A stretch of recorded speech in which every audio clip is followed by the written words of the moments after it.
या आव्हानाला सामोरं जाईल. साहेब, तुम्ही जसं म्हणलात की या सगळ्या गोष्टी पुढे घेऊन जाऊन नव्या पिढीला काम करावं लागेल, पण आता जाऊन अजून 48 तास 72 तास सुद्धा उलटले नसले तरी सुद्धा त्यांच्या पदाबाबत किंवा त्यांच्या सगळ्या एकंदरीत धोरणाबाबत चर्चा होऊ लागल्या आहेत, मुंबईत बैठका होत आहेत. याकडे तुम्ही कसं बघताय की या सगळ्या गोष्टीला घाई होतीये का, किमान काही अवधी त्या गोष्टीला जाणं अपेक्षित आहे? सांगितल्या विषयाची आणि चर्चा करायची. ही चर्चा इथं झाली की जी चर्चा मी वाचतोय ती वाचतोय ती मुंबईच आहे. शेत कबूल कसे शेत तस्करी हे पक्षाचे प्रमुख आहेत, तो त्यांचा अधिकार आहे. त्यांना त्याच्यामध्ये प्राधान्याने काय करावं हे त्यांनी ठरवलेले दिसतंय. त्याच्या आम्ही कधी भाष्य करणार नाही.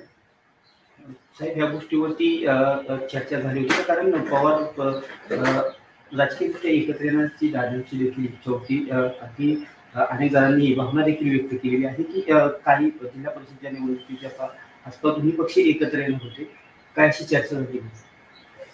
असं आहे की जिल्हा परिषदेच्या निवडणुका असं सुरू आहे त्याची सगळी जबाबदारी अजित होईल. मी स्वतःचं कधी जास्ती नाही या निवडणुकीत. मला त्यांनी रीड केलं असं काय करणार तिच्या कामाला लागेल तर मधीच हा अपघात झाला. आज खऱ्या अर्थाने राष्ट्रवादीची विधिमंडळाची बैठक होत आहे. 2 वाजता घटनेची पद देखील सुनेत्रा उभी पवार यांना मिळणार आहे. 5 वाजता उपमुख्यमंत्र्यांची पदाची शपथ देखील घेणार आहे. असं वाचण्यात आले हा त्यांचा अंतर्गत पक्षाचा निर्णय दिसतो, तो त्यांचा अधिकार आहे. साहेब, जसं तुम्ही म्हणालात की आता दोन्ही राष्ट्रवादी एकत्र येण्याच्या ज्या सगळ्या चर्चा होत्या त्या महापालिकेत आपण बघितलं की दोन्ही राष्ट्रवादी एकत्र लढल्या. काही ठिकाणी यश आलं, काही ठिकाणी अपयश आलं. पण आता पुढची भूमिका तुमच्यावर मोठी एक जबाबदारी असेल पुन्हा एकदा.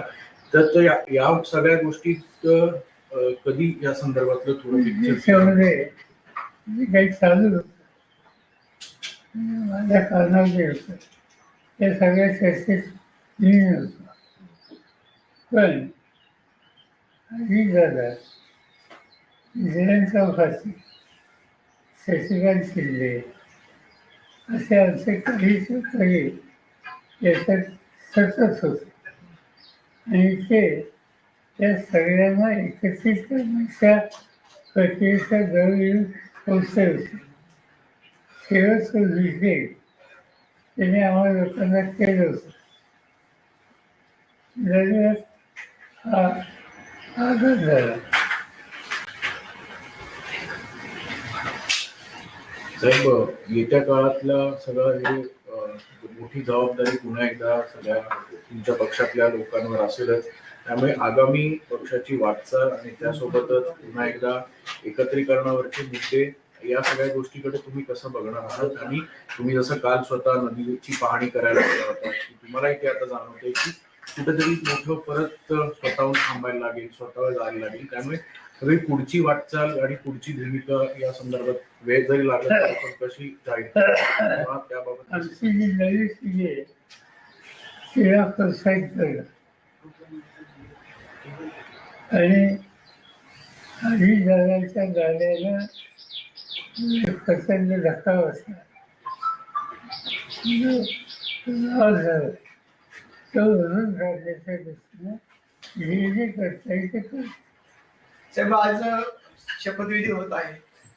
शपथविधीला पवार कुटुंबियांपैकी कोण कोण असणार?